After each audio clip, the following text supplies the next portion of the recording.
Welcome to Guthrie Sports Page Television. Chris Evans with the head coach, Rafe Watkins of the Guthrie Blue Jays, and coach Carl Albert this week. And it's a little bit different on Thursday night, so now you're practicing on Sundays, and you're going to be practicing when school's not in. A little bit of a different week. It does. We just bump everything up. You know, we have a practice schedule that we've had I've used since I was at Alva, and it seemed to work pretty good for Thursdays. And then you have one that's for when you have those Saturday games when the playoffs start. So it's worked good for us so far. We'll see. We have a couple hours on Sunday where it's actually moved up to our Monday practice, and Monday and Tuesdays are our full pad practices, and then Wednesday's our normal Thursday. And then we'll do a little bit of a walkthrough and study session on Thursday also to keep things as normal as possible. We don't want the kids, we got a church feeding them at 9, and we don't want them to be, sleeping until noon. Just keep them on a normal routine as possible.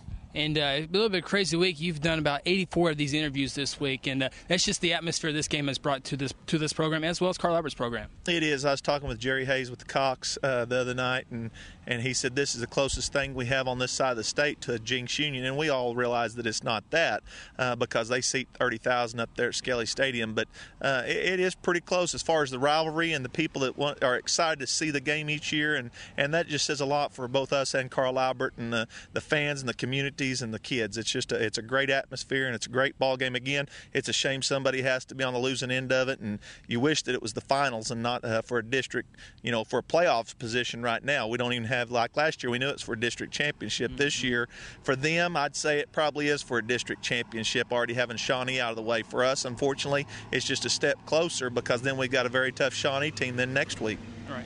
And, of course, the game's broadcast on AAA Sports 105.1 as it is each and every week. But, Coach, this is a TV game, and that's special as well. College athletic directors make sure they can get on TV and they spend a lot of money. So it is a privilege to be on TV. It is, and we're very fortunate. This is our second time this year. The first is on KSBI, which is statewide, and then this Cox is for the Tulsa and Oklahoma City area, but it's still going to go to a lot of folks, and they get to see us, and they rerun it 2 or 3 different times. So it's good for the kids to get on there, and it's a great atmosphere, and we've been blessed. I think we're 5 or 6-1 right now for TV games. We lost 2 years ago to Carl Albert down here, 26-21, and we've been very fortunate on our TV games. I told the kids, I always put a little extra pressure on you, too, because you don't want to look bad in front of not just the people that's in the stands and for your community, but for the people that's in the Oklahoma and Tulsa area. Sure. Yeah, okay, and let's get to the game, Coach. And let's start with the Carl Albert offense. And I watched the David Oku highlight film from last year. If I saw a toss to the right or left and him scoring on everyone, and then they throw in the counter pitch, but it looks like they like to spread him out, and he can find the holes. Well, they can. I think that we're going to see more of a power package as far as their double tight. We haven't proved yet that we were real good at it yet, and I think you'll see him, and I think they'll play Daytwan Lowe back there some. He's a special talent, and they've played him already some at receiver, but don't be surprised as big as he is if he gets some looks at tailbacks too whenever Oku's not in there. So, they always bring out the most for this game just like we do. Last year, if you remember, Oku hadn't played any defense, and he played on a screenplay. He's what ended up tracking down Clayton on a screenplay. So we all put out the very best possibilities that we can do in this game and put some kids in positions that's athletes that's not necessarily maybe be that position, but that are athletes and make them play. JT Remoto, the Carl Albert quarterback, and didn't throw much, but he did last week against Nobles, but a 62% completion rate. Well, the people that have turned into the Oklahoma, and I know that Lott and Mac throws for a lot of yards, they don't have their stats in there for as far as quarterback and receiving and all that. But right now I think he's sitting 4th in Class 5A behind Keaton and the kid from Bixby and the kid from maybe Miami. I think he's sitting 4th with right around 600 yards passing. I think he's got 4 touchdowns and 4 interceptions. So, again, they're probably throwing the ball a little bit more than, everybody talks about how I like to run the ball. We're air assault compared to what Carl Albert likes to do. There was 2 years in a row that Carl Albert won state that they did not run or throw a pass in their state championship game. I think it was their 2000 and 2001 campaigns that did not attempt to pass in the state championship game. So the receivers, they're getting a little more love down there now because it's their 4 DBs, and then they got a couple other kids they put in there just as a receiver.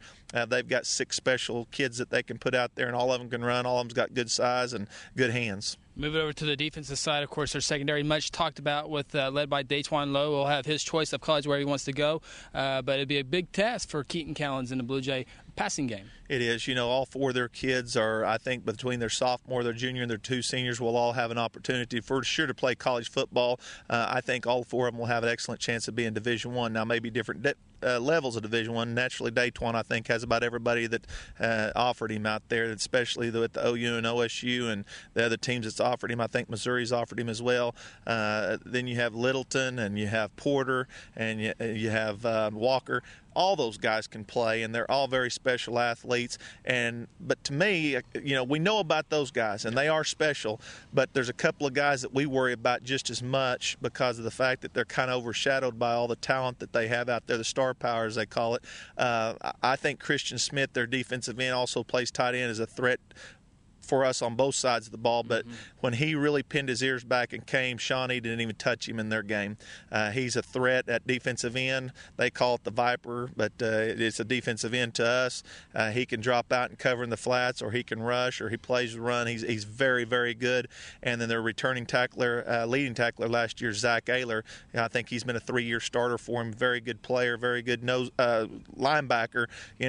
He doesn't cover the pass a lot. They don't ask their inside linebackers to do much with that, but they'll bring him on pressure, and he's a very good tackler inside on our inside the tackle play. So we certainly know where those two are at. They're a big threat, and then again you have Lowe working downhill, much like we do with Josh filling the lanes, and he might as well be a linebacker as well, the way they feel with him. So they're a very. I personally think, and I know they lost Stoner, which was a great athlete off their team from last year, but I personally think their defense is better than it was last year.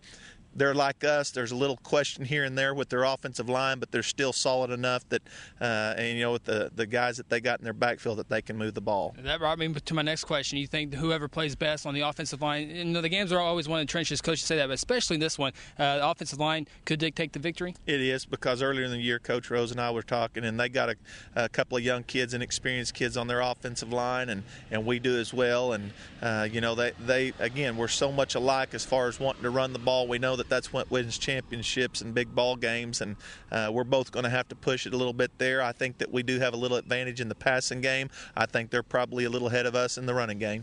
Of course, everyone beat Guthrie, beat Carl Albert T-shirts, but there's a little respect between you and Coach Rose. Oh, without a doubt, you got to respect their program. I mean, they've won 9 state titles in the last 15 years. They're what you judge yourself off of in Class 5A football, and they're a class organization. Again, they're at first. People say it's got to be a rivalry. You got to win some of them. We've been fortunate to win 5 of the last 7, and I think that it took the first 3 us winning in a row to really get the attention of them. I don't know that they respected us that much, but after that, it's been a very good. The last 4 years have been a great rivalry, both well respected. If you look at the kids on the field, I watched the replay from last year, and both sides are helping out each other. They're a little head patting, and naturally they'd rather hit each other harder than any game of the year. But again, that mutual respect in there of helping each other out, it is. And again, Coach Rose, I have a lot of respect for him. A guy that's won the championships and the ball games that he has. And Carl Albert had a little bit of tradition when he got there. They had, I think, 1 or maybe 2 state championships under their belt. But he certainly brought it to a new level, and they do a great job. His whole staff that's over there is an outstanding group of guys, and they do a very good job with what they have. Last question here. I'm sure it's pretty easy to get the attention of the athletes here today, this week. It is. It's just like us. They look forward to this week. It's a little bit easier to get up for these type of games than the ones that, you feel like you should win, and that's what's frustrating to me on the 2 or 3 of our games this year of us not getting the best out of our kids in the first half.